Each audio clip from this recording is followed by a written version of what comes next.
Dan mengapa pentingnya kita memperingati? Yang pertama tadi sudah sampaikan, karena Nabi itu adalah orang yang sangat merindukan kita. Kita kepengen termasuk orang yang merindukan oleh Rasulullah. Karena itu mulai dari sekarang, apa yang kita kerjakan kecuali yang buruk, yang tidak baik. Yang baik itu selalu ditambah bacaan kita itu dengan selawat kepada Nabi. Jadi kalau nak makan, nak minum, Allahumma barik lana fi ma razaqtana wa qina adzabannar. Atau bismillahirrahmanirrahim. Allahumma barik lana fi ma razaqtana wa qina adzabannar. Allahumma shalli ala sayyidina Muhammad. Allahumma shalli ala sayyidina Muhammad. Allahumma shalli ala sayyidina Muhammad. Apa yang ada baik? Tunggu baik nane. Kalau makan. Jadi nak makan sering dengan Nabi. Nak tidur sudah baca doa tidur. Baca selawat kepada Nabi. Nak tidur ingat kepada Nabi. Kenapa? Patrikan di hati kita. Saya insya Allah termasuk yang duduk kepada Rasulullah, yang akan bisa duduk akan segala. Ini penting. Bapak-bapak, ibu saudara-saudara, Isra Mi'raj ini semuanya, bulannya, tanggalnya, tahunnya, tidak ada kesepakatan ulama-ulama dulu sampai sekarang ini. Cuma kita ini berpendapat yang terbanyak terakhir ini 27 jam. Maka itu peringatannya ada yang harus 27 jamnya. Ada minggu depan tadi tanggal 18 sudah pemilu. Kalau yang hari ini kira-kira pas 27 jam. 2000 aku. Jadi literatur kalau di mahasiswa itu carilah kamu buku-buku yang mengarah ke agama. Tidak ada yang sepakat tanggal, hari, bulan itu tidak ada sampai tahunnya pun. Apalagi zaman Nabi itu tahun itu kalau sekarang ini kira-kira musim. Kalau dulu ada mbak barangkali musim mbak. Sudah ganti. Ada buku yang mengatakan tahunnya itu tahun setahun sebelum Nabi hijrah. Ini ada. Mulai kita mikir kapan hijrah, tahun hijrah. Setahun sebelum hijrah. Dasarnya apa? Karena pada waktu perjalanan Isra Mi'raj ini, Jibril memberitahu Nabi Muhammad, ini negeri Syam nanti akan berubah menjadi Madinah. Madinah akan menjadi tempat hijrah. Dia tahu dan Jibril. Tahu-tahu tahun depannya dia memang pindah ke Madinah. Oh, berarti setahun sebelum hijrah ke Madinah. Ada yang mengatakan setahun sebelum hijrah ke Taif. Sebab Nabi Muhammad itu pernah pindah ke Taif, ke Habsyi. Ya. Pernah pindah ke situ. Hanya beberapa minggu kembali lagi ke Mekah. Karena tidak mendapat sambutan dari sana.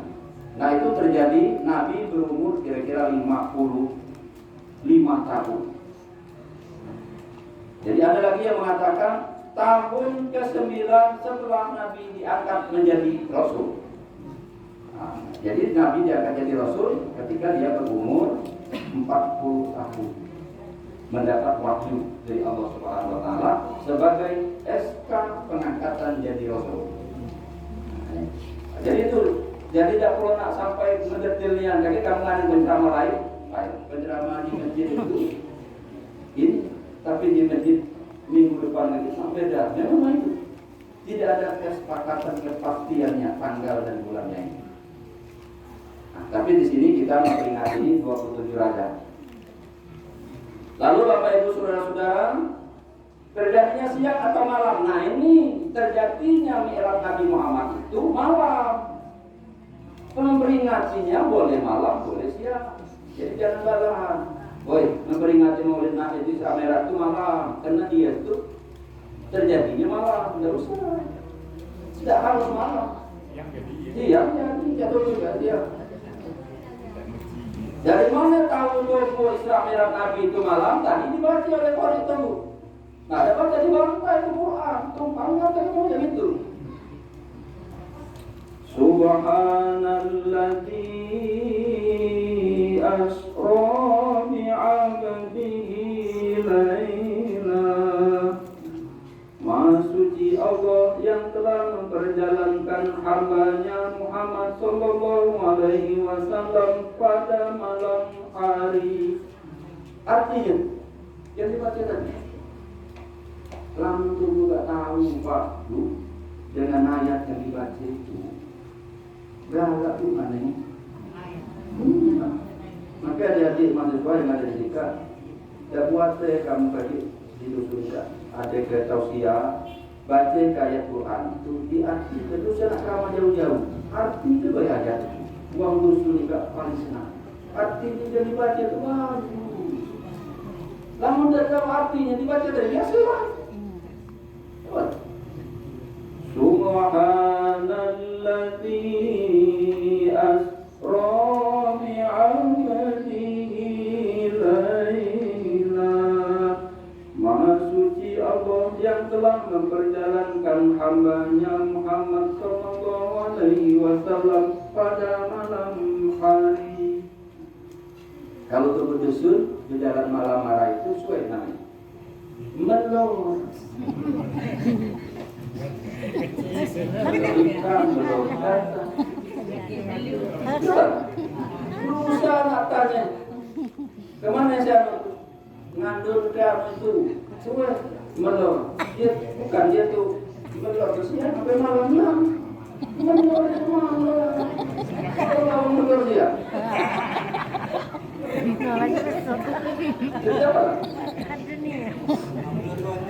Nah, jadi bahasa Arabnya khusus kepada Nabi itu asro. Asro itu berjalan malam. Kalau itu juga berjalan malam itu melor. Jadi kita baca, oh Nabi itu siang, Isra Mi'raj itu bukan malam, enggak Quran itu. Tidak baca, tidak percaya, masalah. Baca artinya. Sekarang kan Al-Quran itu sudah ada terjemahannya bahasa kita. Tinggal kita baca. Kalau sudah tahu artinya, lemania. Apa lanjutannya? Nah, ayat tadi. Ada lagi kiai sekarang ini. Pak, Isra Mi'raj itu Nabi Muhammad itu mimpi. Yang diperjalankan awal itu ruhnya. Sama dengan Turbo belanja di di Oki Mall di Lembang. Itu atapnya ada kasur tinggi segala macam, ada sepeda ini, ada ini segala macam. Ini belanja dari makanan. Kapan terbangun? Basah bantal dari miler. Nah, ada yang berpendapat kiai sekarang ini Muhammad itu tidak lengkap. Dia hanya mimpi. Nah, itu enggak percaya dengan Islam ya. Maka dia akan kepala datang. Kalau dia katakan apa percaya mimpi. Padahal di situ pakai kalimatnya. Subhanalladzi asra bi'abdihi. Nah, pakai abdun, abdi. Hamba itu bahasa tubuhnya uang. Uang itu ada kepala, ada tangan, ada kaki, kecuali ada alai, tangannya putus semua, kakinya putus, alai. Yang namanya uang itu, kalau cuma ada kepala baik, kepala uang. Ada kaki baik, kaki uang. Nah, yang namanya uang itu lengkap, kepala, badan, ada kaki, ada tangan, ada kulit, ada tulang, ada daging. Itulah orang, itulah uang, itulah abdul, hamba itu. Ada lagi yang nama jadi Nabi Muhammad fisik, jiwa raganya, ruhnya, badannya berangkat.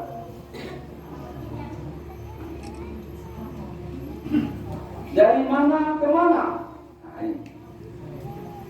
Lailam minal masjidil haram ilal masjidil aqsa. Malam tadi berjalan dari Masjidil Haram di Mekah ke Masjidil Aqsa di Palestina. Nah, itu Isra. Ini baru Isra, belum Mi'raj. Jadi dari Mekah ke situ. Nah, ini membuat orang yang mengatakan mimpi tadi, Pak. Waktu itu berjalan pakai onta atau pakai kuda yang paling cepat. Perginya baik dari Mekah ke Syam itu sebulan. Balik pergi 2 bulan. Tidak mungkin, mana masuk akal. Nabi itu cuma 3/4 malam. Iya, sepertiga malam. Sepertiga malam, setengah malam lagi tidak perjalanannya. Kalau dijalani dengan kendaraan yang cepat pada waktu itu 2 bulan, maka kata orang waktu itu tidak masuk akal. Mimpi dulu. Nah, sama lihat itu sekarang ini, itu sudah kan juga ngomong mimpi. Awak tak punya apa-apa segala macam, berupa membuat apa namanya itu dekat rumahnya itu gerasi. Yang gerasi. Buat apa, Pak? Buat gerasi mobil. Jalan mobil dulu masuk, Bapak yang masih mobil, buat gerasi ke rumah. Timbullah. Nah, Israel itu. Tidak masuk akal. Nah, begitulah Nabi itu. Jadi ini jelas ini. Nabi memang berangkat, memang berjalan. Untuk apa Nabi diisrakan itu? Nah, ini ada untuknya. Allazi barakna haulahu linuriyahu min ayatina.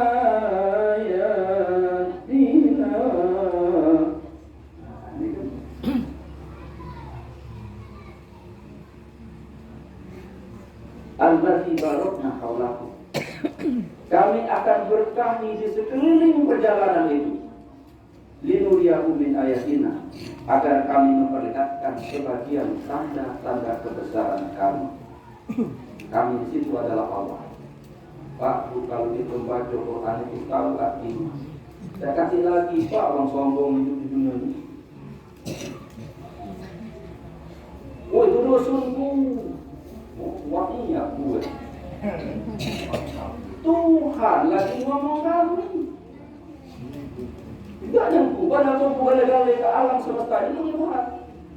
Tapi ini Tuhan untuk kami berkah. Kami. Jadi kita itu seperti itu. Kami tidak bisa hidup tanpa orang lain. Itu kami. Malah gitu. Ini kan, ayo gereja. Aku masih baca itu. Nah, itu salah itu. Tuhan lagi kami, apalagi lagi itu. Itu bahasa yang sangat rendah. Ya. Tahu diri bahwa manusia itu ada batasnya hidup ini. Kalau mati itu disebut ajal. Ajal itu bukan berarti tanda mati baik, batas hati. Walikulli ummatin ajal. Wa idza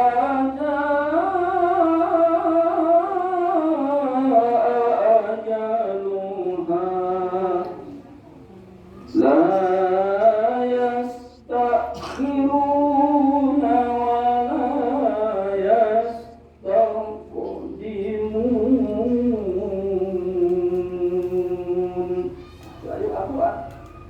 setiap orang, setiap umat manusia, setiap kaum itu punya ajal. Ajal itu bermakna batas. Naik kayu ada batas. Di mana batas naik kayu? Pojok aja. Kapan datang ke pojok kawannya lagi? Turun, kan sampai batas. Masuk dulu. Uang berduit ada batasnya. Apa batas uang berduit? Sare. Kok berduit itu batasnya sare? Dulu kan sebelum berduit itu kan sare. Jadi ada batas. Melawan ada batas. Muda ada batas. Gagal ada batas. Jadi kepala desa ada periode. Periode itu batas.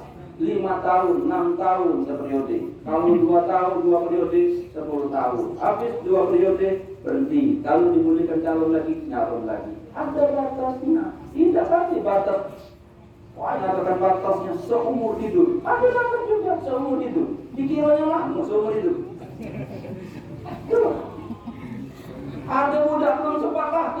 mati. Batasnya hidup dalam kandungan itu. Jadi senang itu mengatakan seumur hidup kamu itu. Kamu udah lama. Jadi ajal di situ. Jadi bukan hidup saja, kematian saja ada batasnya itu, tapi semuanya ada batasnya. Hidup ada batas, muda ada batas, sakit ada batas, sehat tambah ada batasnya. Tidak ada yang selama-lamanya. Bapak-bapak, ibu, saudara-saudara, kembali kita dengan ayat tadi. Innahu was-sami'ul basir.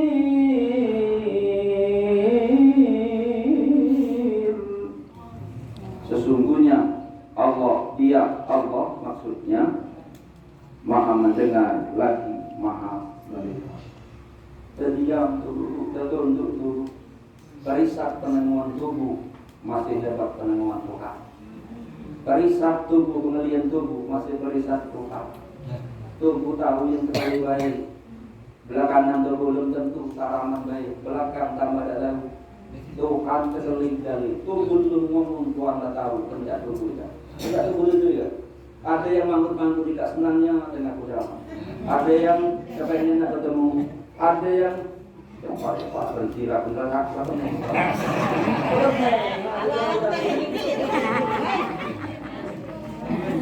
jadi coba, maka itu Bapak Ibu aku tidak pengaruh maka aku tangguh tidak pengaruh.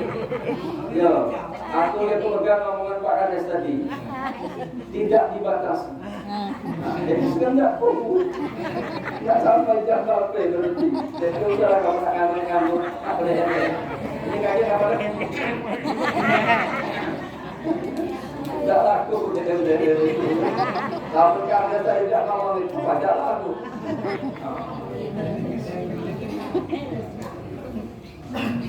Karena dia pantun ini mahasiswa tadi kan.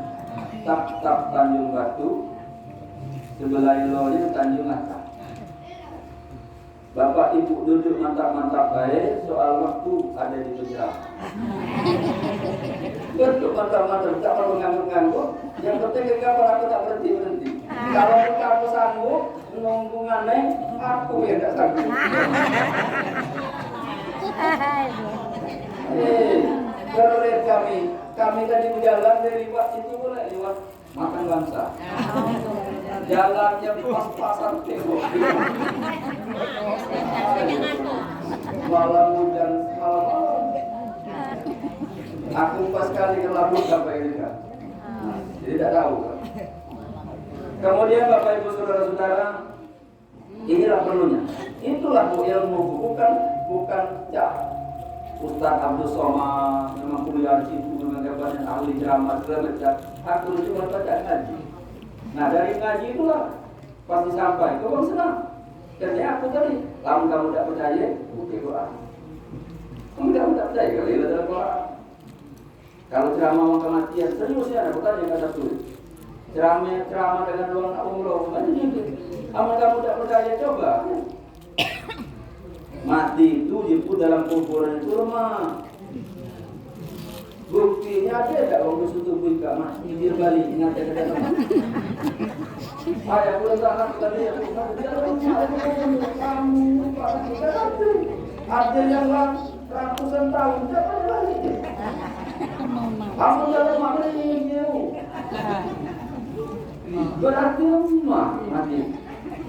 Tapi ada dasar yang lemahnya lemah. Yang pertama, uang mati itu tidak kasih jadi sibuk karena tahu nggak tahan nggak tahu, jalan putus nggak tahu, jadi itu cabai larang nggak tahu, cabai dekat tinggi nggak tahu, nak beli beras nggak tahu, kok pada kata urusan, nak masak tidak lagi tahu siap. Cuman siapnya itu sesuai harus siap, tak ada kali pusing dulu. Uang dalam kubur itu baku. Jika kamu dia itu kesepian, rami dalam kubur itu. Kenapa? Dia direwangi oleh amal dia waktu hidup. Semayang yang tak tubuh kupas mereka. Ngambil tubuh penting semayang itu. Semayang itu bakal ngawani tubuh dalam kuburan. Begitu dimasukkan ke kuburan, anak tubuh menemukan tubuh ke bumi. Kemudian dia naik, ditutupnya, diinjak-injaknya. Takutnya kalau emak keluar lagi. Padat-padat. Kemudian dia melangkah meninggalkan kuburan tadi. Sebelum malaikat munkar nakir masuk ke kuburan itu, semayang tubuh duluan masuk. Melak tubuh yang semayang tadi. Assalamualaikum ya ahlal kubur. Selamat sejahtera penghuni kubur yang baru ini. Kenalan tubuh, tahu tak kamu dengan kami? Wajib mayat tadi, tahu aku belum pernah ketemu. Uang bagus-bagus, belagak-belagak, pakaian bagus-bagus. Datang. Kami adalah sembahyangmu selama kau hidup. Kami diperintah Tuhan ngawan kau dalam kubur sampai tibanya kiamat dibangkitkan lagi dari kubur ini. Siang malam kami ngawani kau dan melayani supaya kau tidak perlu ngomong dengan kami. Nah, Pak, maka tunggu semuanya. Lamun tubuh jarang semayang TV ngawani itu. Kira-kira lamun uang banyak ngawani dalam kuburan itu meribut kira-kira kuburan. Ya paling tidak perasaan tubuh jadi lebar. Kenapa? Bukan bermusuhan. Dan itu perlunya semayang itu. Bukan sekadar jadi mampu pakai polik tadi mau jadi manfaatnya bagus, bacaannya bagus. Oh tenang, bukan itu. Sholat itu akan menemani kita. Puasa akan menemani kita. Quran, Bapak Ibu, aku kalau masalah Quran ini agak panasnya aku kalau ini mau dusun-dusun itu cak jaga ngaji, cak menyepelekan Quran. Agak panasnya anak. Gimana kamu? Kalau uang akad nikah, ada acaranya pembacaan ayat suci Al-Quran. Bapak yang dikatakan menunjuk uang ngaji akad nikah, ampun. Gratis, coba. Ajarnya. Nyewa organ itu belasan juta Pak. Orang kawin tanggal sekian kalau macet organnya nunda waktu ditunda. Belasan juta. Siapa yang bakal pelaksana organ itu? Betina, besuar rokok. Lemak lama muda bagus-bagus. Neji. Ngeri itu, ngeri kalau senggol itu kali. Ngalah ketika. Itu lagi penyanyi organ. Belasan juta itu. Uang ngaji tadi gratis. Kalau di Palembang itu 100.000. Sekarang ini kan yang terkenal di Palembang itu Ustaz Husni Mubarak, guru emas, guru MTS. Juara 3 internasional. Coba mewakili negara kita ke tingkat internasional dunia, dapat nomor 3. Dibayar 100.000. Dia mau mobil dia yang ini ada itu. 100.000. Jawab yang jauh kata dari berapa? Ya aku suatu ceramah ya. Itu Pak pengen coba ngaji. 100.000 Pak. Itu kamu. Kamu ngomong sekali. Tambah aja bucak 2 juta lagi. Aja tidak pernah. Jadi sebenarnya ngapa kita akad nikah dengan nyuruh bagus ngaji? Ini kalau baca anak yang didapat dari pernikahan ini lebih bagus dari yang ngaji. Itu niat yang ngaji, yang dibaca Quran satu yang akan menikah. Ya Allah, begitu acara pernikahan dia mendengar orang yang ngaji ini.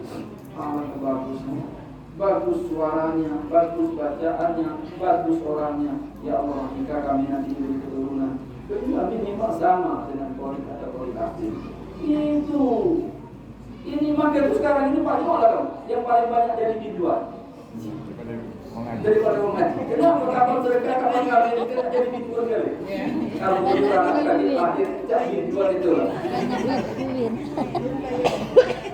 Pura lami depan kiai keluar pokok ingkau. Awak begini.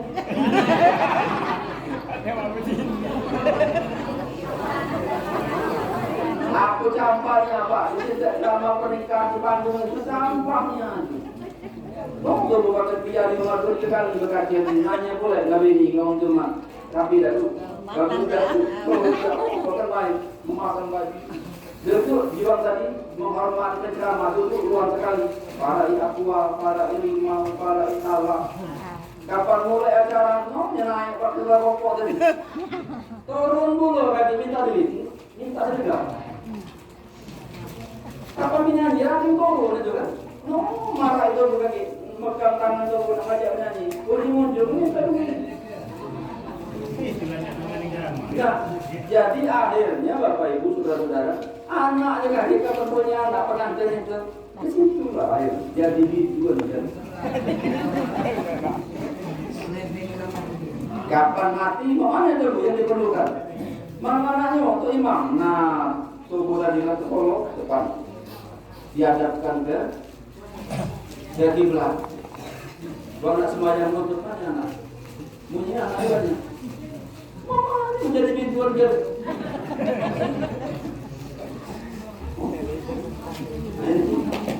Ngaji. Nah, ngaji ini Pak Bu, ngawal itu dalam kumpulan itu huruf-huruf yang pernah terbuat.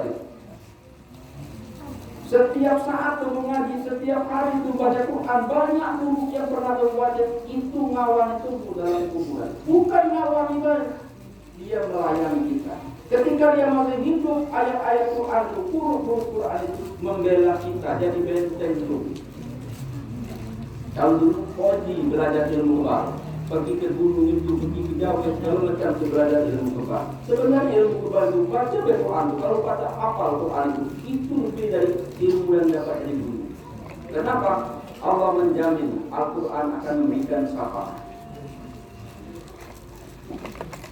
Wa nunazzilu minal Qur'an ma huwa shifaa'un wa rahmatun lil mu'minin.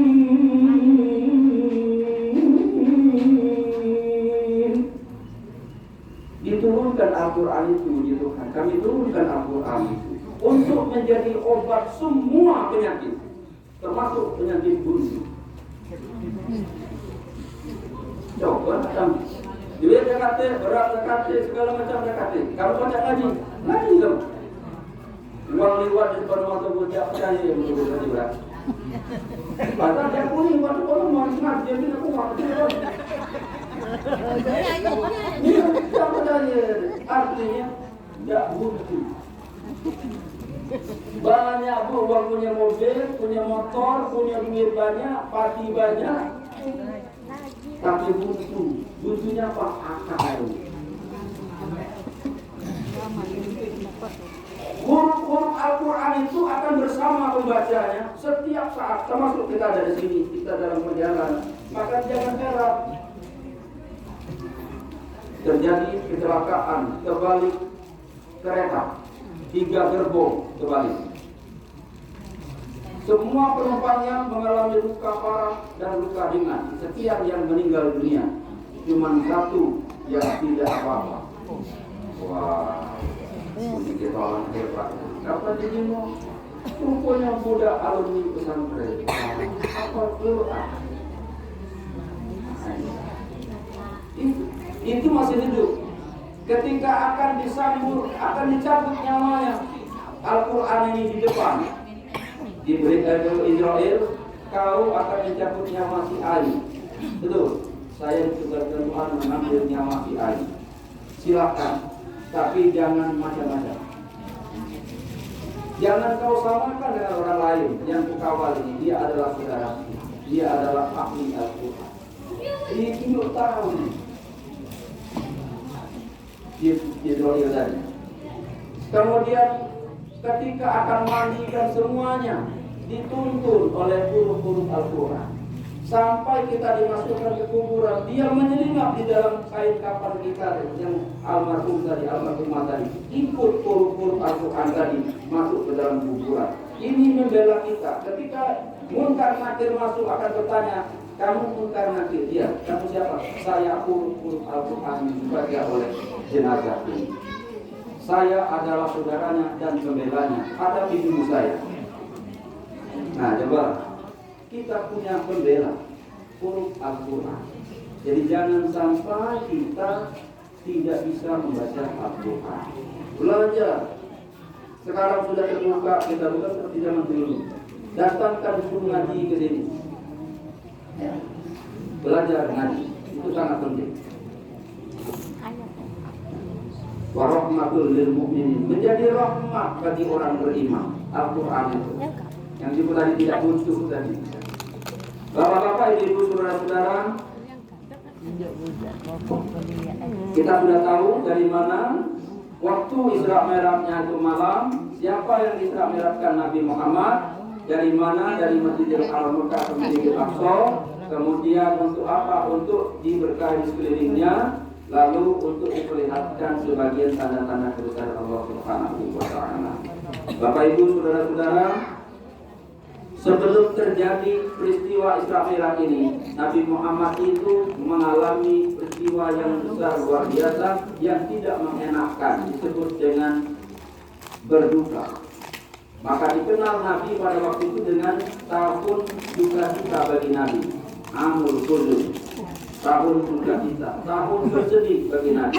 Kenapa dia bersedih? Karena ditinggalkan dua orang yang menjadi tiang pembela, pagar pembela Nabi Muhammad, yaitu pamannya Abu Thalib dan istrinya Siti Khadijah. Keduanya ini meninggal dalam waktu yang tidak terlalu jauh berbeda.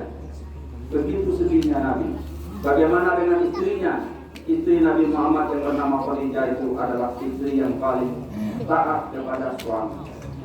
Sampai-sampai Nabi Muhammad itu sudah beristri yang lain karena Khadijah sudah meninggal ini. Kalau dia memandang istrinya, dia duduk di rumahnya, dia berpikir selalu membayangkan bagaimana Siti Khadijah itu. Pernah cemburu Siti Aisyah. Kata Siti Aisyah, Muhammad pastilah ingat dengan Khadijah. Bukankah Khadijah sudah jadi tulang? Mungkin tulangnya saja sudah buruk. Tapi apa kata Nabi Muhammad? Memang sudah jadi tulangnya mungkin tidak buruk, tapi kebaikan Khadijah itu belum ada tandingannya. Nah, jadi hebatnya Khadijah. Ada sedikit saya beritahu, Khadijah itu adalah orang yang terkaya pada masa itu. Tempat Nabi bekerja, kira-kira bos Nabi. Nabi ini tukang bawa dagangan Khadijah ke luar kota, didagangkan, dijualkan. Karena kejujuran Muhammad ini, maka Khadijah jatuh cinta dengan Nabi. Akhir singkat ceritanya menikahlah dengan Khadijah. Dia kaya raya. Sampai ada sejarah mengatakan kekayaan Khadijah itu saking banyaknya, kalau dibangun ruko, setiap ruko itu mempunyai kunci pintu ruko. Dikumpulkan kunci ruko barang dagangan Khadijah itu, diletakkan di seekor onta yang besar. Taruhlah yang tidak masuk ke mobil, apa tidak kami jadi masuk ke situ tidak muat. Anak kunci ruko. Untuk kunci hati itu juga cukup mereka tuh kajian. Artinya tidak banyak. Khadijah sampai anak kunci rukonya itu dijebak di belakang onta itu, dibuatkan tempat membawa kuncinya ini. Seekor onta yang besar tidak terbawa. Saking banyak rukonya, semuanya berisi harta. Kenapa Nabi ingat terus? Semua harta Khadijah itu tidak sedikit pun tersisa. Habis untuk Nabi Muhammad memperjuangkan Islam, menyebarkan Islam. Tidak ada sisa. Memang kalau kamu pikir sampai sekarang, tak kata istana peninggalan Nabi dengan istrinya Bahkan kalau ingat-ingat kekasih kapling jangan. Amun tuh doa dia lah itu dusun. Itu masih anu dua seka, itu tanah makan si anu sekian seka, itu tapak rumah si anu. Nabi Muhammad dengan Khadijah dan Nabi habis untuk Islam sampai menjelang kematiannya pun kalau bahasa kita sekarang ini jatuh miskin harta. Sampai mau makan saja Nabi itu disiapkan oleh Khadijah kembali dari berdakwah ini dibagi 3 makanan ini. Ini untuk Muhammad, ini untuk saya, ini untuk kalau ada tamu nanti yang perlu makan. Biasanya pakai piring, sepiring untuk Nabi, sepiring untuk tamu, sepiring untuk dia. Ini sebatang roti dibagi 3. Tak ada lagi yang lain. Ketika pulang Nabi Muhammad, kata Nabi Muhammad Khadijah, ada tak makanan untuk mengganjal perut ini? Kata Khadijah, aduh, ini. Loh, kamu masih sedikit ya? Ya, tadi sebenarnya banyak, sebatang roti. Saya potong, ini untuk Nabi. Ini untuk kalau kita kamu. Ini untukku. Sudah, kata Nabi. Baru cerita macam itu, lanjut kamu. Begitu masuk, ya Rasulullah, tolonglah kami, aku ini. Aku 12 hari tidak ketemu dengan makanan. Aku baru mau jadi kiper di Nabi lagi susah. Aku lagi tidak makan 12 hari. Jadi Khadijah jumlah Muhammad yang kamu tadi hidup dengan dia. Tinggal untuk Muhammad dengan datang lagi, minta lagi lah sekian hari itu ada makan. Kata Nabi, jauh menyembuh Khadijah, kaki tunggu berdiri, tunjuk dengan Nabi. Aku masih makan, dan semalam aku masih makan. Tadi aku minta yang istri baik, kasihkan ini Nabi. Oh tidak jauh itu tahu kawannya datang lagi. Jadi Khadijah, aku lurus kau Muhammad. Yang ku tunjuk kau boleh. Mau ada tubuh di Nabi, kaget nunggu kalau ada rezeki dari Tuhan tadi. Nama itu tubuh kak kalau kira-kira tahun pucuk dekat permakan, tidak lagi uang. Ada dalam rumah tadi berapa tadi, cuma tidak cukup sampai tahun depan. Nah, dia dapat kenapa kaki kurang makan. Dia dah tahu rezeki itu Tuhan yang memberi dan mengatur ini. Ya? Nah, jadi ini. Maka itu Khadijah apa namanya Muhammad ini begitu Khadijah meninggal itu sangat terpukul. Istri bukan sekadar cantiknya, bagusnya, tapi dermawannya. Kemudian tidak sekedar dermawan, tapi ikhlas beramalnya baiknya. Setelah meninggal Khadijah ini, baru dia menikah dengan istri-istrinya yang baik. Ada tak yang tahu berapa istri Nabi? Ada tak yang tahu? Salah apa kok? Ada tak yang tahu? Kalau dalam berjanji, kita berjanji. Kenapa kamu berjanji bersahabat, macam berjanji? Coba kamu tidak tahu artinya, Pak. Itu ada 10 tambah Khadijah 1 jadi 11. Jadi kalau menganggap nikah bini banyak, ada sejarah. Jadi kalau ini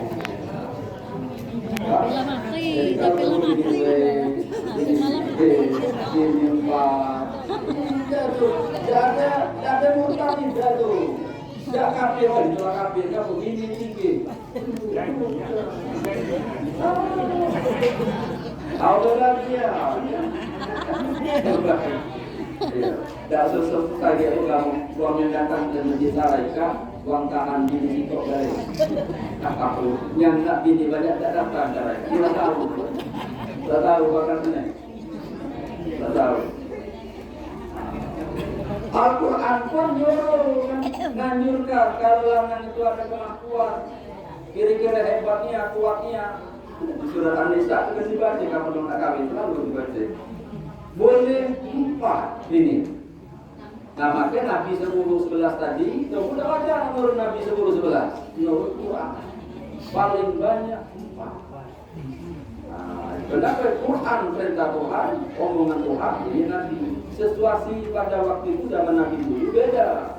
Pertama zaman jahiliyah, memang ada wanita yang harus dinikahi, bukan karena nafsu birahinya, tapi karena ingin mengangkat derajat orang itu. Ada namanya istri Nabi itu namanya Sauda. Sauda itu sebenarnya membahasa Turki karena dia itu bangsa yang hitam, dan memang Sauda itu wanita yang hitam. Sehingga arti Sauda itu hitam, ya, hitam. Mana lah tuh? Mesti terbuat. Dinilai masih muda mungkin tak dinilai itu. Karena perintah Tuhan, Sauda ini kalau dia cuma sekadar disedekah di dunia sebaik tidak akan terangkat derajatnya. Maka dia harus dinikahi oleh Nabi. Kenapa kamu tidak itu istri Nabi Muhammad? Terlebar. Sampai diceritakan hari ini, kalau dia tidak istri Nabi Muhammad, kita tidak menceritakan Sauda. Jadi ada sebabnya. Bukan zaman dulu sekarang ini. Itu Nabi Muhammad. Baik Bu, Pak, saya tadi juga ya masalah istri tadi. Kemudian tidak lama dari pamannya, dari istrinya meninggal ini, dari pamannya Abu Thalib tadi istrinya meninggal. Kalau Abu Thalib ini apa kelebihannya? Abu Thalib ini kakak dari bapak Nabi itu, kakak dari Abdullah. Nama bapak Nabi itu Abdullah, kakeknya bernama Abdul Muttalib.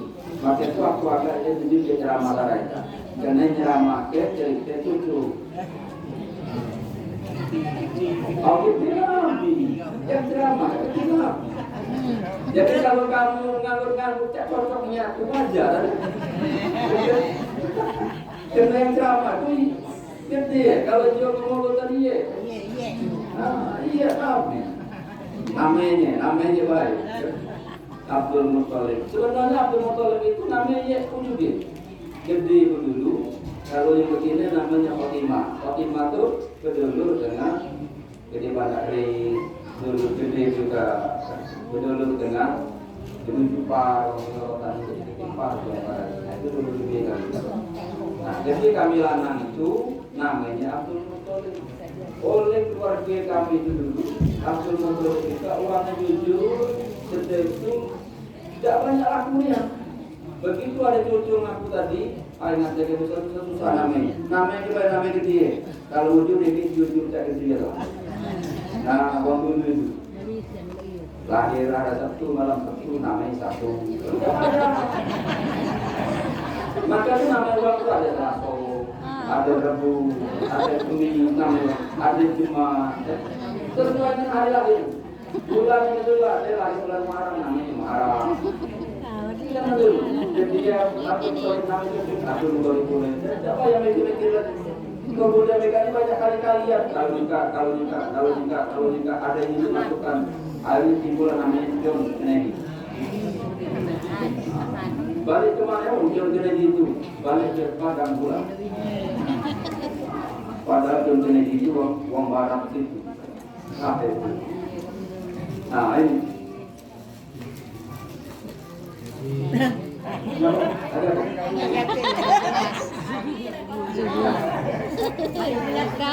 Jadi Bapak Ibu Saudara-saudara, itu namanya tadi. Jadi Abdullah bin Abdul Muttalib. Nah, ada saudara Abdullah itu namanya Abu Thalib. Gila anak Abu Thalib ini Ali, sahabat Nabi. Ali dinikahkan dengan putri Nabi Fatimah. Di sana itu sekarang banyak yang dijadikan besar keluarga. Tapi secara hukum Islam dia sudah sah, bukan muhrimnya, boleh menikah. Pernikahan mbaknya dua beradik, bukan muhrim, boleh menikah, tidak termasuk dia muhrim. Apalagi memberikan emaknya dua beradik, apalagi emaknya demisan atau permisan domingo. Cuma, ada cuma. Kalau dia dinilai. Jadi misal Alah kekera, ya awak jalan ke mana-mana situ. jadi misal. Sudah jadi sebelah malam. Kemisan pun. Jadi langkah tadi tidak jauh ini. Itu. Coba secara hukum boleh. Ya, tidak jadi masalah. Tapi kalau uang dua badi begini jadi kebinikan itu boleh. Salah satunya harus dikorbankan dulu. Nah ini. Pertama istri kita tuh anak ini, lalu kita nikah ya 70, padahal ayunya masih jadi istri kita. Tidak boleh itu mengumpulkan dua wanita yang bersaudara atau dua anak keponakan. Tidak boleh. Kalau dia mati boleh. Nah, kalau dia mati boleh. Jangan mati cerai baru boleh. Nah. Hebat itu. Berarti mertuanya tua kami yang masuk.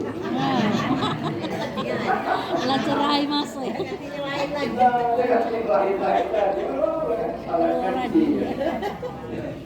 Nah itu.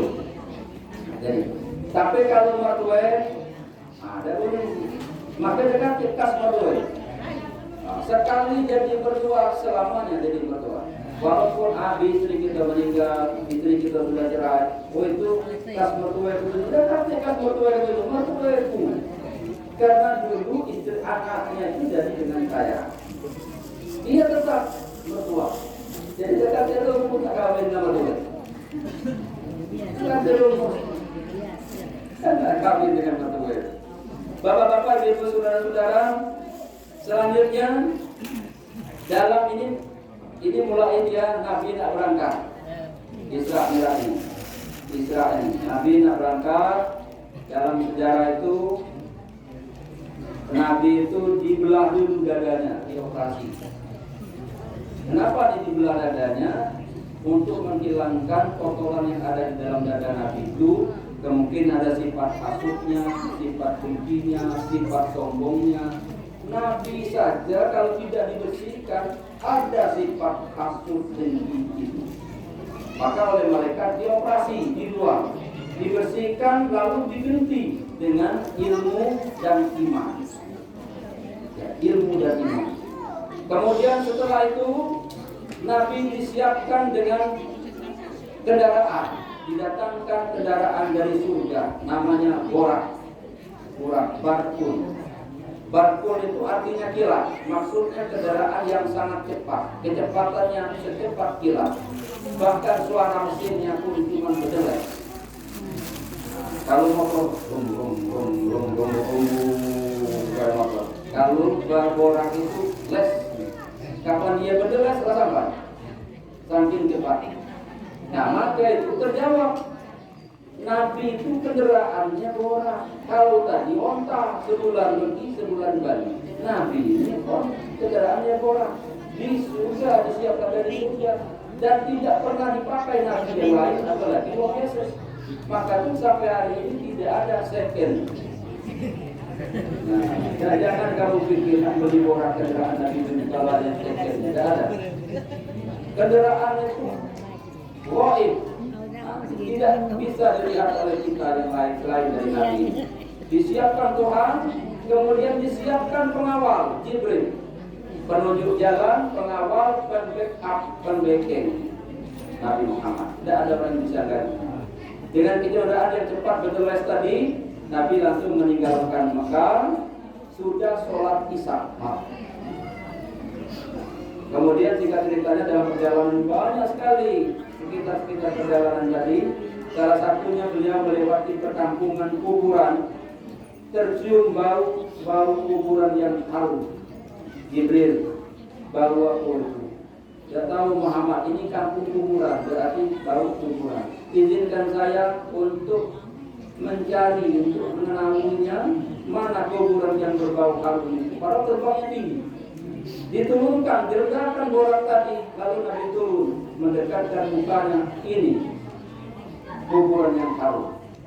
Kata Jibril, Muhammad itu kuburan Masito. Dia dikubur satu kuburan bersama suami dan beberapa orang anaknya karena membela keimanannya, mempertahankan keimanannya, meyakini beriman kepada Allah Subhanahu wa taala sampai disiksa dan dibunuh oleh Fir'aun, dibakar, direbus dalam satu kawah 4 beranak ini, lalu dikuburkan satu tempat. Tercium baunya harum sampai ratusan tahun di dalam kuburan itu. Itu membela agama, membela iman kan. Kemudian berjalan lagi tidak jauh, mendengar orang menjerit, masih kuburan ini, waktu itu Jibril, iya masih kuburan, ngaku puluh orang ini menjerit dalam kuburan. Dekatkan telinga Nabi, ya Allah beritahu saya apa yang terjadi dengan penghuni kuburan ini. Diberitahu oleh malaikat Muhammad, dia disiksa setiap saat. Apa penyebabnya dia disiksa? Sebenarnya sepele. Dia itu adalah waktu hidupnya galak kemek dan basuh.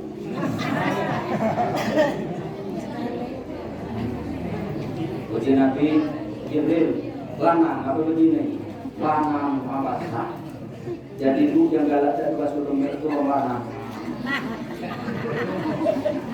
Kalau ada ibu galak dan basuh keterlaluan.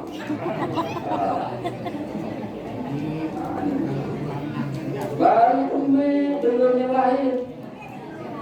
Nah, anak basuh. Saking pentingnya Nabi tercap di hatinya, kalau begitu nanti umat saya akan saya bimbing. Awal sekali masalah Islam itu adalah masalah bersuci. Nah, bersuci. Zaman dulu itu ada istilahnya beristinja, bersuci pakai batu. Maka zaman Nabi dulu itu diajarkan bagaimana bersuci menggunakan batu. Jadi kalau buang kemek dulu itu dia kata ayo basuh pakai batu. Mana yang mulai ke batu? Ambil batu, tapi bukan batu batako, bukan batu bata, batu asli. Nah, diambil batu tadi satu, diusapkan ke tempat keluar ayo tadi. Sekali dibuang. Ambil batu yang kedua, diusap ke kulit, dibuang. Diambil yang ketiga, diusap kulit, selesai. Bersih tidak bersih itu aturan Islam.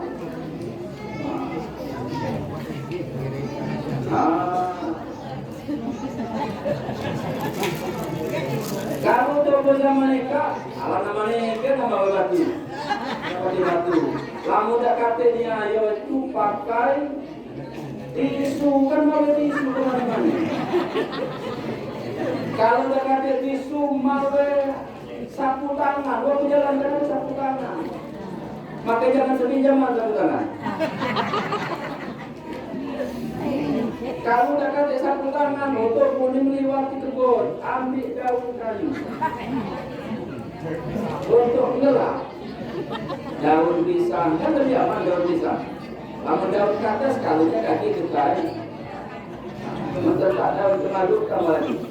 Daun itu kemadu, daun gadu. Nah, tapi masih mereka, terutama maaf ini. Sopir-sopir kalau di Lembang itu. Sopir-sopir itu minggir, cak lebih dikit, minggir ke mobil, buka pintu, para pintu, jaga. Oh, begitu main. Tidak tahu-tahu masuk dalam mobil.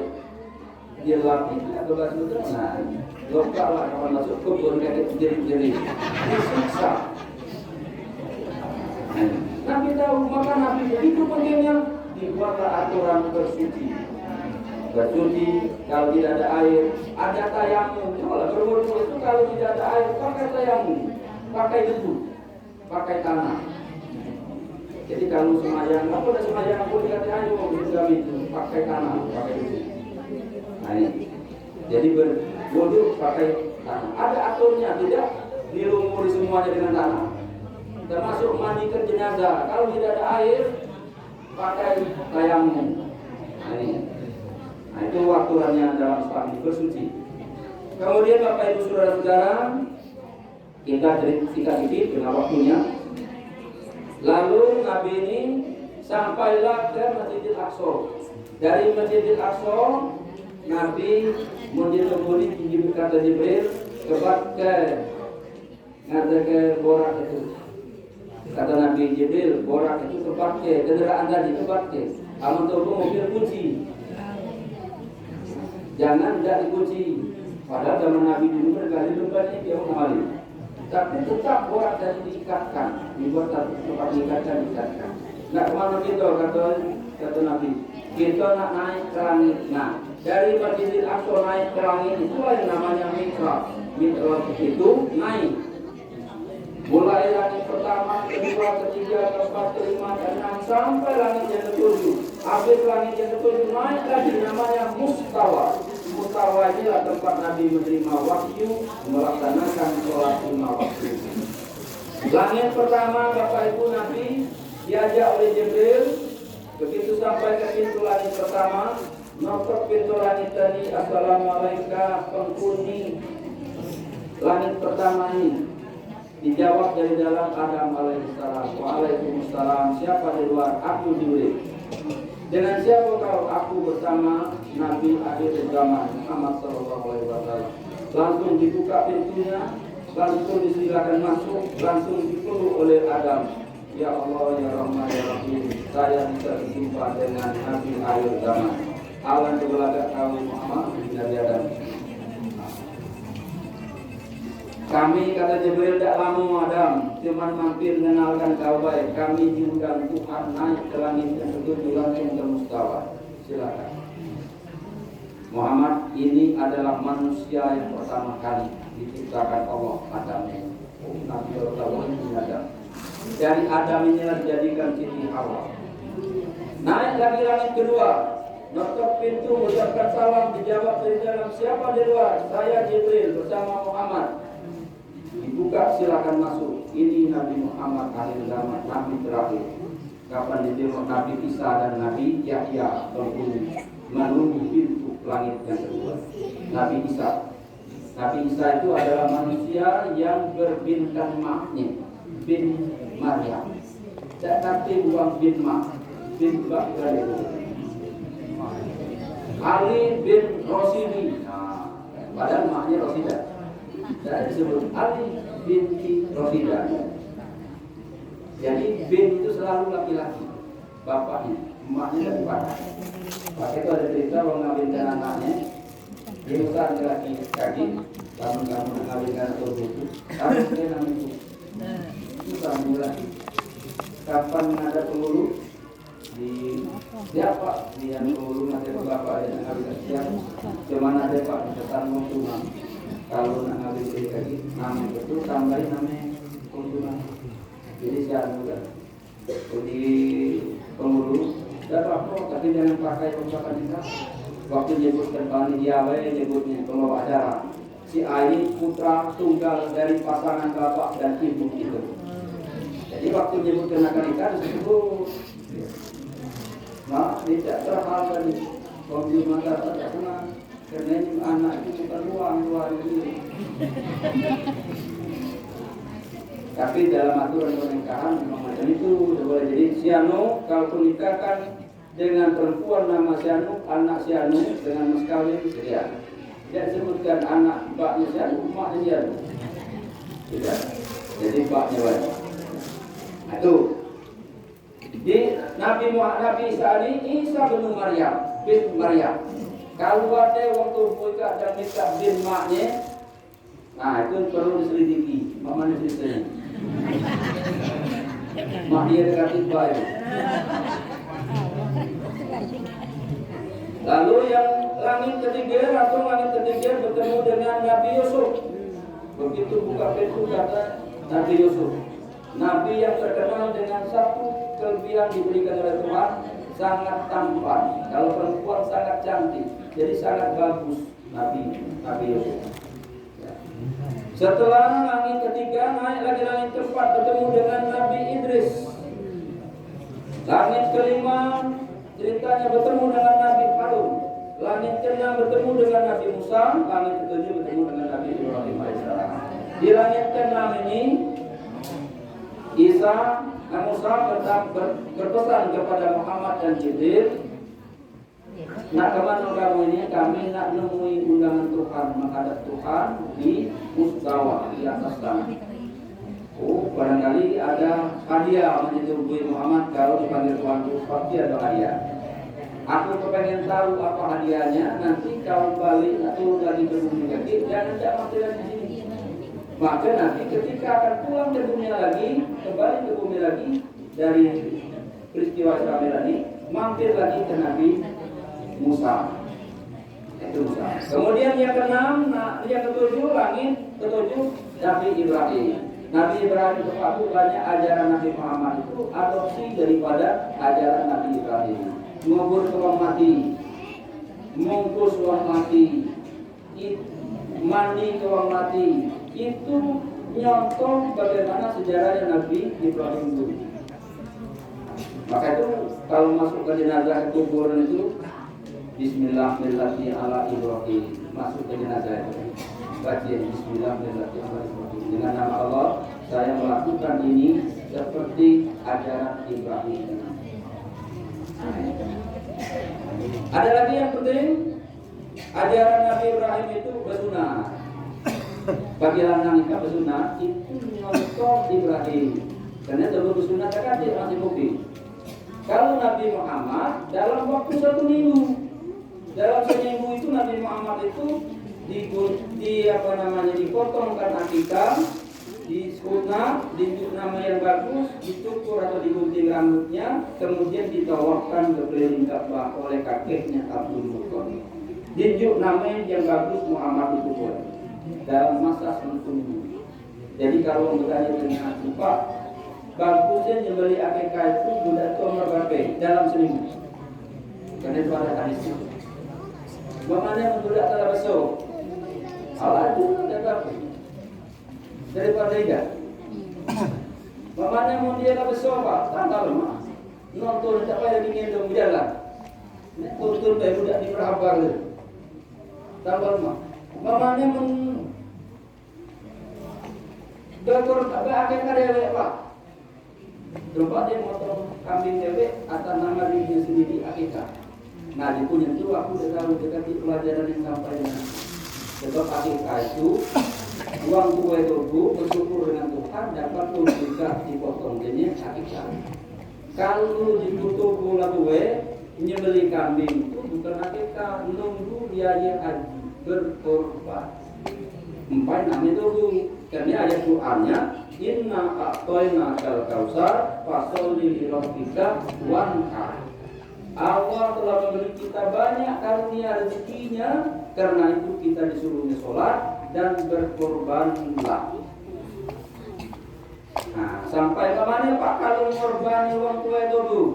Karena dia orang tua itu dulu, setidak diniatkan untuk orang tua itu dulu, pasti dia dapat kebahagiaan apa yang dia lakukan. Tubuhnya boleh korban, dapat pahala 50 pamen. Orang tua itu dapat 50 boleh. Dia sama dengan tubuh, dengan tidak mengurangi tubuh. Tapi tidak diniatkan, tidak namanya Pak tubuh, dapat. Kapan tubuh maling, tangkap polisi. Siapa yang maling itu? Sianu. Siapa yang waktu itu? Sianu. Terkaruh polisi. Coba lah kamu. Terkaruh. Kapan anak tadi KKN di situ, budak dari Sekayu, bagusnya ngaji. Siapa Sianu? Siapa baik Sianu. Terkaruh itu. Walaupun dia tidak berniat. Kalau ada follow untuk batu, dia tidak berniat. Terkaruh. Nah, jadi kalau diniatkan yang Pak, tambah bagus. Itu berkorban. Jadi dia usah pun dan dia hukum kalau belum akikah tidak sah berkorban. Tidak usah pakai itu. Kapan datu bayi dosa akikah lagi berkorban lagi. Aku suruh tanya. Kamu sare kayak gitu. Aduh berkorban orang akikah dah. Sebab kalau itu banyak tahu, kalau tak mampu. Nah itu akikah korban. Kemudian Bapak Ibu Saudara-saudara, bersunat itu kalau nak nyontoh Nabi itu umurnya dalam seminggu. Kalau terbuka menurut Nabi Ibrahim, walaupun tidak pas umur Nabi Ibrahim, Nabi Ibrahim itu disunat dalam usia 80 tahun. Maka alat sunatnya pakai kapak. Irtatana Khalilur Rahman ba'dama atat alaihi samanuna sana waqtatana bil qadum. Telah dihitan Nabi Ibrahim itu dalam usia 80 tahun dengan alat hitan kapak. Kapak untuk belah kayu yang keras itu. Kayu rongkolan itu. Rok gitu pakai kapak. Baru belah kayunya. Nah, untuk mengingat Nabi Ibrahim itu pakai kapak blok. Takut buka dalam melatue barangkali walaupun tidak kapak itu tak diingat so. Cuma tidak ada kata terlambat. Kamu lah ya aku. Ada orang melatue anak elajunat jadi dia sunat. Bersunat itu anak Ibrahim 80 sampai 40 tahun itu separuh belum. Dapat ya. Aduh, jadi contoh itu. Kemudian Bapak Ibu Saudara-saudara, jika ceritanya setelah langit yang ketujuh, Nabi diberitahu oleh Jibril, Muhammad, kau naik lagi ke situ, itu Baitul Ma'mur. Naiklah ke Baitul Ma'mur, sholat di situ, diberitahu oleh Jibril, Muhammad, ini Baitul Ma'mur. Baitul Ma'mur ini masjid kalau kita sekarang ini tempat ibadahnya para malaikat dan ruh para nabi dan rasul sebelum dahulu. Tidak kurang dari 70.000 jemaah setiap waktu sholat di masjid itu, Baitul Ma'mur ini. Dari Baitul Ma'mur, Nabi naik lagi ke Mustawah tadi. Nah, Jibril datang ke sini. Kata Jibril, kau silakan naik ke Muhammad. Karena tempat yang akan dituju ini tidak pernah dijamah oleh makhluk lain kecuali kau. Nah, maka Nabi langsung menghadap Allah Subhanahu Wa Taala, mengucapkan kalimatnya di tahiyat dalam sholat. At-tahiyatul mubarakatus sholawatut thayyibatu lillah. Itu ucapan Nabi di hadapan Tuhan tadi, walaupun di balik takbir, tapi Nabi mengucapkan at-tahiyat itu. Lalu dijawab dari sebelah takbir tadi, Allah SWT menjawabnya, Assalamualaikum ayyuhan nabiyyu wa rahmatullahi wa barakatuh. Jadi Nabi mengucapkan salam sejahtera penuh keagungan, kemuliaan hanya kepadamu. Lalu dijawab oleh Allah, juga kepadamu Muhammad segala kemuliaan, segala keagungan. Nah, Nabi sudah teringat dengan kita yang ada sekarang ini. Apa kata Nabi? Assalamualaikum warahmatullahi wabarakatuh. Ya Allah, jangan saya saja, karungkan umatku di kemudian hari. Assalamualaikum warahmatullahi wabarakatuh. Itu bacaan semayang kita tahiyat, baik tahiyat awal maupun tahiyat akhir.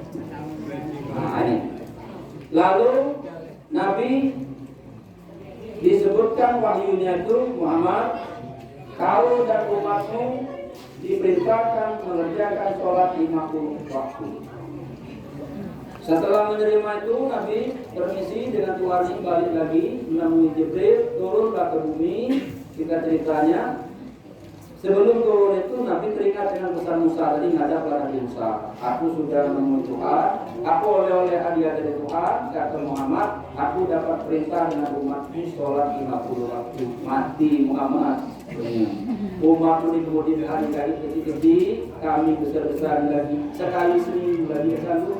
Umat Nabi Musa sekali seminggu sholat lagi terganggu. Ya. Ini 50 waktu. Kalau seperti itu Muhammad, kau ngadap dengan Tuhan, minta dikurangi. Sampai sempat 9 kali ngadap. Setiap kali ngadap dikurangi 5. 9 kali 5, 45. 50 oleh 45, tinggallah 5 waktu itu. Itulah ceritanya Bapak, 5 waktu itu Nabi terima langsung dari Tuhan dengan susah payah. Itu pun Nabi mohon kepada Allah, ya Allah, ya Rahman, ya Rahim, sekalipun ini dikurangi menjadi 5 ini, saya mohon kepada Allah, pahalanya jangan dikurangi dari 50. Maka diaminkan, dijawab ijab oleh Allah Subhanahu Wa Taala. Maka sholat 5 waktu itu pahalanya tidak berkurang dari 50 waktu. Nah, ini. Lalu Nabi pulang turun ke bumi. Nah, inilah yang susah nanti. Ya. Dia tidak berani lagi ngadap Tuhan untuk minta dikurangi. Itu pun Musa sebenarnya masih berprinsip, Muhammad, kalau menurut aku, kalau tinggal 5 waktu kau ngadap lagi lah, minta kurangi 4 kali lagi. Jadi tinggal 1 waktu saja.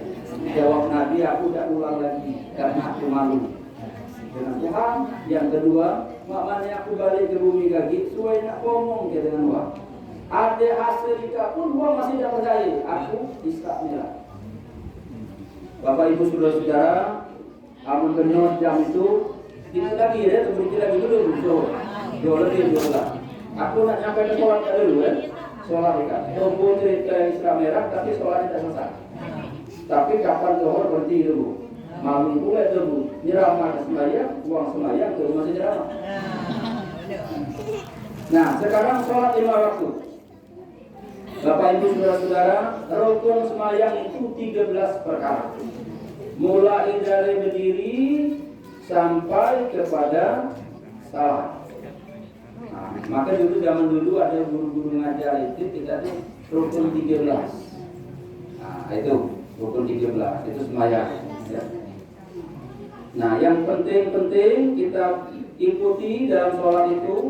Ya, maksud saya yang penting-penting itu seperti sebelumnya kita syarat sah sholat itu harus berwudu. Berwudu itu suci dari hadas kecil. Bagaimana menyucikan hadas kecil? Berwudu. Berarti wudu itu termasuk wajib. Tidak sah sholat itu kalau tidak berwudu. Walaupun dia tidak termasuk rukun. Maka itu berwudunya benar-benarlah kita belajar berwudu. Jangan cuma marah ayo, lalu pinggir batang hari kami sungai rotan itu masuk tangan. Ada tengari, masuk kaki, nyelur ke kaki. Nah itu nyelur ke namanya, bukan masuk. Masuk itu ada saatnya dikusuk. Nah dikusuk dengan tangan tadi. Kalau pakai kerangan, pakai ledeng, jangan mudah ya. Dibasuhlah dikusuk. Tidak perlu dari sini. Kan contohnya dalam Quran itu dari jari-jari ini sampai ke situ. Muka itu dari kening ini, bakar tumbuh rambut ini katanya ke bawahnya tumbuh rambut di jenggot, kiri kanannya telinga. Itu aturannya. Jadi bukan. Jadi kita aslinya supaya bagus wudhunya.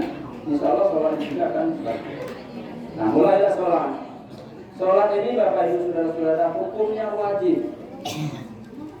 Baca sempurna berdiri. Tidak baca sempurna berdiri, cuma baca serakaat apa aku subuh itu berdiri. Kapan rakaat kedua tidak sanggup lagi tegak. Nah, batas tidak sanggup lagi itu duduk bisa tegak.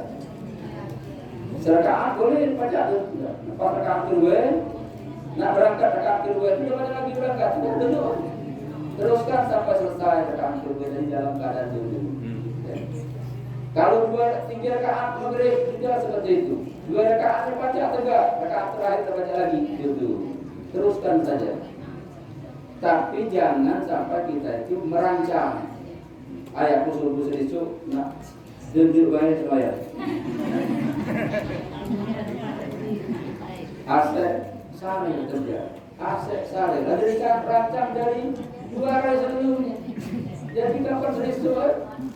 Lah siapnya duduk. Nah itu dikhawatirkan rancangan tadi macet. Jadi sesuai dengan kemampuan kita akan duduk. Juga kalau tidak mampu lagi batas itulah.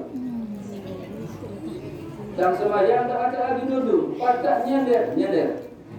Cuman jangan disiapkan nyender acara, masih sudah nyender baik sembahyang. Berebut pinggir dinding masjid kan nyender kan.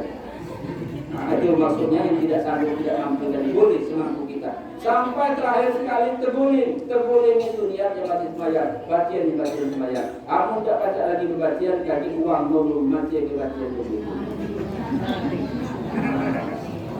Usolli ala hadzal mayyiti arba'atan saya imaman lillahi ta'ala Allahu akbar.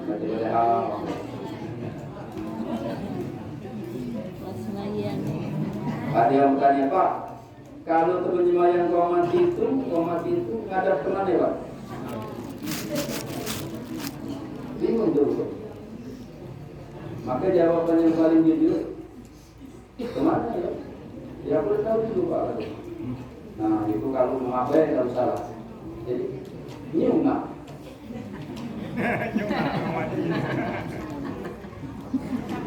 Nyunga yang mati itu. Kemana orang mati itu nggak ada?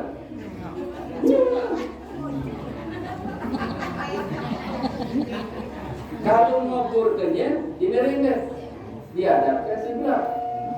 Kalau nyemayangnya ke rumah. Bukan Pak, sekarang jadi imam. Oh, kalau jadi imam, tubuh nyemayang ini. Kalau tubuh nyemayang ini ngadap kiblat, maka jenazah itu lepaskan luar tubuh. Nah Pak, memangnya kepala ya? Kalau dia lana, dia begini. Nah, kalau pendapat aku yang kupelajari dari sekolah dulu sampai kuliah itu, sama kapan tubuh menghadap kiblat, jenazah itu diletakkan depan tubuh imam itu. Makmum belakang menyesuaikan. Kepala jenazah sebelah kanan, berarti situ. Kamu menghadap, dia nyengak tadi. Tubuh bedanya kalau begini, tubuh kita setentangan dengan kira-kira pinggang jenazah. Kalau dia lana agak marah ke kepala. Nah, itu imamnya, makmum di belakang biasa menyesuaikan diri. Nah, itu dari banyak pun kan jadi masalah. Nah, jadi ada Pak, kalau kami Pak datang dari kiai, kalau lanang itu kepala sebelah kanan, kalau begini kepala sebelah tidak. Sebab ini waktu masih hidup, waktu jalan betina selalu belah tidak, belah kanan. Itu bukan mati, bukan yang mau mati, itu namanya duaan.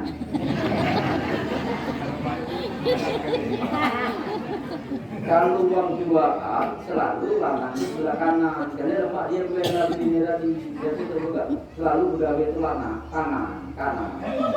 Makanya di sebelah kanan. Jadi itu duaan namanya. Kamu udah mati, udah lagi.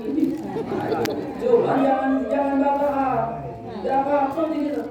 Nak kepala kelas itu, nak kepala kelas ikan. Yang penting yang nak semayang ini nggak ada kiblat. Itu kayak itu boleh. Jadi tidak balas. Tidak ada balas. Tapi kalau waktu tidak tahu ditanya itu kita tahu. Kepala sebelah kanan, kalau begini ya terbut tentangan pinggang, kalau lanang belakang kepalanya itu imam, makmum di belakang. Boleh deh Pak, orang begini minum yang buang mati, boleh. Yang utama itu anak yang mati. Anak itu tidak lanang lain, tetap begini. Cuma namun di dusun-dusun kita rumah. Kata orang tidak tahu segala macam, yang nawe, yang ngomong tidak tahu, itulah yang tidak tahu. Supaya jangan ribut buat aliran baru di juang dusun itu, akali, mana akalnya? Pagi-pagi nak kubur jam 2 petang. Pagi-pagi mandilah jenazah itu. Yang mandinya itu kalau betina mati ada laki nomor 1 lakinya.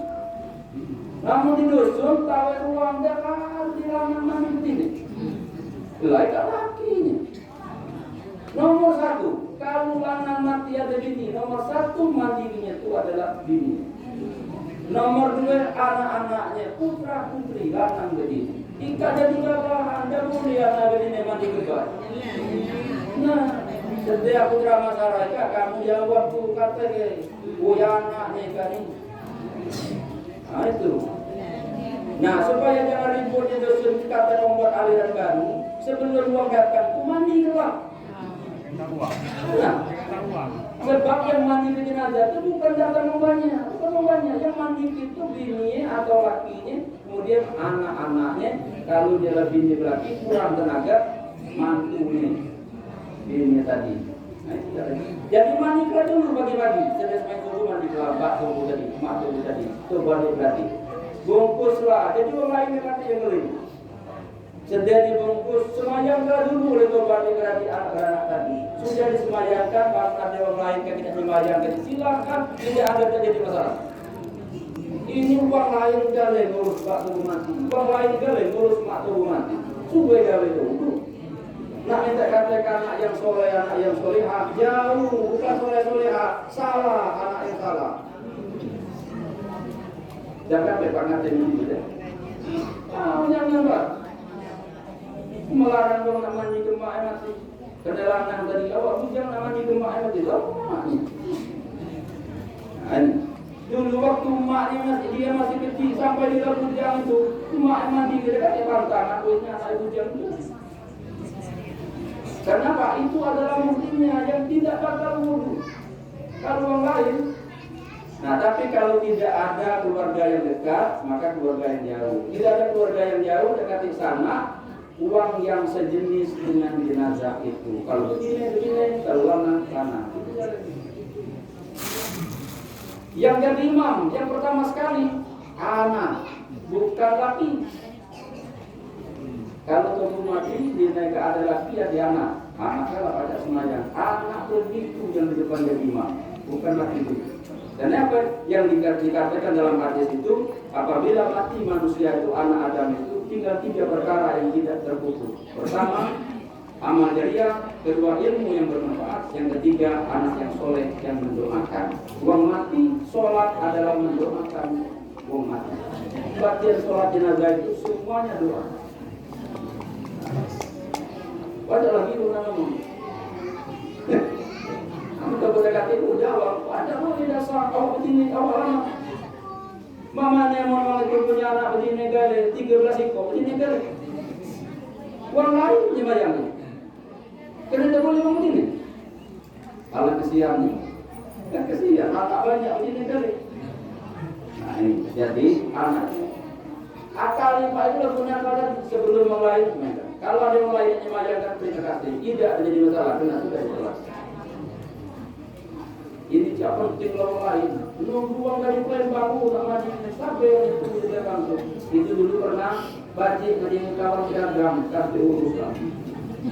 Kawan pedagang. Anak jelas deh. Nah bagi anak sekarang perhatikan. Bagi anak yang orang tuanya berpisah jauh tempat tinggalnya, ada yang di Jawa Timur, dia tinggal di dusun sini, lalu dia tahu emaknya meninggal atau bapaknya meninggal. Anaknya berusaha berpesan, aku nak balik mang, ngomong ke tengah sana dulu dusun tu, tunggu aku, ngubur kenyang mandi di segala macam, berusaha. Begitu dapat kabar berita mak kita meninggal, uang mobil, nak dikubur jam sekian. Ngaku nak dikubur jam 2 dia meninggalnya malam tadi. Nunggu kau, aku tak ditunggu. Sesuai dengan kesepakatan di desa di dusun itu kuburkan mas. Kami aku insya Allah dalam waktu dekat kalau tidak hari ini aku akan masih ada urusan seperti itu. Sudah ngomong macam itu, tunggu menghadap kiblat, kan tunggu mandi wudhu, lalu menghadap kiblat, sholat wajib. Itu anak yang baik. Dia jelaskan maknya, jelaskan baknya, walaupun bak emaknya jenazah tidak berada di depan dia. Nah itu sholat wajib. Ada tuntunan dalam Islam. Jadi kapan balik lagi, kalau sudah dikubur, datang ziarah balik ke kuburan. Tidak sampai nangis-nangis segala macam. Didusun kamu banyak orang itu. Karena jamu tinggal tadi ditunggu. Tidak datang tengah hari petang, tidak datang petang sampai malam, sampai jam 10 malam, orang habis balik yang datang tadi. Kapan datang anak yang ditunggu tadi? Kapan datang? Kamu waktu tidak sempat oleh kamu masih hidup segala macam ini. Jadi bang, sudahlah. Inilah sudah jadi masa kita juga nak ambil. Jadi kalau sabar-sabar banyak, tunggu nak mandi ke nak jalan. Ya, payah tunggu nak mandi ke, payah tidak keluar. Tidak, lah minum mandi ke. Ini mayang tidak pula dan ini mayang tidak keluar. Kami menunggu kau tengah bulan. Itulah yang terjadi Pak. Jadi anak ini kalau memang ditunggu orang gara-gara kita jangan. Ikhlaskan, lalu kita ambil wudhu, sholatkan wa'id jenazah. Nah ini selesai. Nanti orang tua kita yang meninggal itu butuhnya bukan kehadiran kita, tapi kehadiran doa kita. Di mana saja kita berada doakan setiap saat, karena itu yang ditunggu oleh orang tua kita dalam kubur. Oh ini kalau diceritakan Pak Landas banyaknya ceritanya. Uang dalam kuburan itu nunggu kiriman anaknya. Bertanya dengan malaikatnya, malaikat, aku ini lagi doain kuburan aku di gelapnya, sudah terasa sempitnya, banyak binatangnya, aku beri tinggal di sini. Apalah sebabnya? Aisyanu kata malaikat. Berarti selama 3 hari ini keluargamu, terutama anakmu, tidak ada yang ingat kepadamu, tidak ada yang mendoakan. Nah ini penting Pak. Jadi karena orang tua kita kirim doa setiap saat. Nah, oleh begitu doanya apa? Aku selalu pernah katakan waktu itu coba kamu mati, ya ngirim Fatihah. Tidak sampai video itu. Nomor ngirim Fatihah, ngirim kok saya habis lagi tidak sampai. Nah, ngirim Fatihah mau mati. Dia baca mati dah, mati. Uji bukan Fatihah, suruh mati Fatihah, tubuh mati Fatihah. Apa kalau itu tidak sampai dengan itu tempat berkirim juga itu dengan malaikat ini. Malaikat kan nyampe dengan Tuhan sudah kurangi lagi. Kamu masih tidak percaya, coba kamu mati, jadi aku ini. Kamu terpercaya, mati kalau tidak kami kirim. Kan tidak boleh ya. Nah, Tuhan nggak bisa mesti. Kalau udah sampai lah kan Tuhan. Jadi kekuatan baca Fatihah untuk orang tua yang gitu-gitu, Pak, itu dipertanyakan oleh orang-orang dalam kehidupan itu. Aku sudah sekian hari ini begini. Kata malaikat, anakmu tidak pernah memakan. Maka disampaikan kepada anak jadi tahu. Lalu anaknya membaca Fatihah sekali, cuma sekali dibacakan Fatihah. Mak bapak dalam kubur tadi sudah lega. Ya malaikat, terima kasih pesan yang kau sampaikan dengan anak. Akulah nyaman sekarang ini. Itu Fatihah dibacakan oleh anak. Apalagi anaknya jadi imam nyolotkan diri Allah. Itulah harta kekayaan tadi, Pak. Sebaliknya, kalau punya anak yang nakal sembarangan tadi itu terkarung juga, Pak, kalau keluar dalam kuburan. Bapak-bapak, ibu, saudara-saudara, lalu sholat ini, Pak, sholat 5 waktu wajib. Subuh, zuhur, asar, maghrib, isya. 5 waktu wajib. Setiap uang yang sudah akhir balik, yang tidak ada halangan, uzur yang benar, wajib sholat. Tak baca, minta karung deh. Jadi berhentilah, uzur juga menyakit hati. Nggak lewatnya sama yang dimana, mana kalau nanti mah tahu. Kalau itu mau menyakit hati. Untuk orang lain. Duit kok yang nyakit hati. Pertama dia minta karung, yang kedua aku memasang salam dulu kan? Salam. Itu gawe itu jangan berhentilah. Bangunnya supaya biar baik. Ya. Nah, itu 5 waktu ditambah 5 jemaat itu mengerti waktu zuhur. Tapi tidak baca sembahyang zuhur baik, tidak jemaat kan ada waktu melaksanakan jemaat. Waktu COVID tadi, saat aku beributan dengan polisi di Perawat, dia luar laku nak hotel nak imam jemaat tidak boleh polisi. Dia ada surat, itu sholatnya dipindahkan ke rumah masing-masing. Itu mana Pak hadirnya sembahyang dewan itu maju? Kapan itu mas sembahyang zuhur, tak sembahyang jemaat? Apa dengan keluarga? Siapa keluarga tu bini tidak wajib sembahyang jemaat. Budak, dah. Nak dewasa sembahyang jemaat tu. Banyak aturnya. Nak ada khutbah. Kamu tunggu dewe tu lah kamu. Dosa nak dewe Pak di masjid sembahyang jemaat. Mamungnya tiap hari kok mamungnya. Tadi tak lancar Pak. Banyak ralat dia Pak. Kenapa kesal? Pai mulai khutbah tutup khutbah. Tapi itu jadi begitu. Nah, jadi itu Jumat itu wajib. Ya. Kemudian Bapak Ibu saudara-saudara, kalau sembahyang riyaya itu sunat. Tuh, sembahyang riyaya tidak muat masjid. Tambah lapangan masih tidak muat. Sembahyang Jumat seperempat, sembahyang 5 waktu. Ya cuma siko imam itulah. Imam itulah. Dia telah mana pukul berduk dia telah, ngebang dia telah, bukir pintu dia telah, imam dia telah, makmum dia telah. Kapan walil maghdubi alaihim waladdallin. Amin. Dia telah. Sudah waktu. Ya. Tapi masih mendingan ditunggu. Tak uangnya ngasih kok. Minimal ya aku dulu menyaksikan di Kecamatan Pagan di Mesuji waktu itu. Uang lebang kampusnya, jadi aku bercepat tak ke masjid itu kan. Kapan datang itu pintu itu masjid, Tapi uang lebang buat kampus, benteng dari rupanya kecil itu, kecil. Jadi uang berarti lebang itu, kasih lebang. Jadi ada uang sebelah masjid itu Pak, kenapa masjid itu berdiri? Iya Pak, itu yang gitu. Kalau ada uangnya masuk, cuma ada uang masuk, dulu juga dia. Maksud aku kami nak sembahyang, kita kasih uang Pak, pengurus tidak datang. Jangan Pak, numpang ini bagus bukan main. Nah itu boleh, ada boleh ya, sampai seperti itu. Nah, wallah maka sebabnya tahu. Pokoknya mereka kasih pengurusnya jalannya masuk. Nah itu boleh, mungkin pelanaman emas itu ya. Kapan uang masuk bebas, maling uang. Ayo. Kemudian Bapak Ibu saudara-saudara, yang lebih bagus sembahyang itu berjamaah.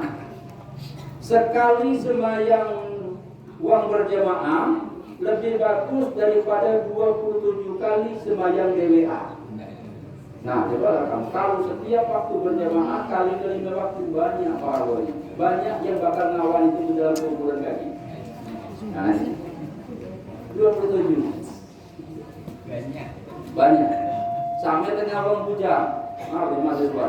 Uang gadis, uang bujang sembahyang dengan uang langsung berkeluarga. Sekali sembahyang uang berkeluarga lebih bagus daripada uang berewean sembahyang itu sekali. Lebih bagus daripada uang bujang atau uang gadisan 20 kali. Jadi lebih banyak pahala uang laku keluarga sembahyang daripada uang bujang gadis. Cuman aku sembahyang. Uang tuwe gak ada sembahyang pahalanya lebih besar daripada uang muda. Kamu sembahyang. Lamun tak sembahyang lebih besar dosanya daripada budak bujang gadis tadi. Nah ini Bapak Ibu Saudara-saudaraku sekalian. Kemudian yang terakhir insyaallah kena waktu.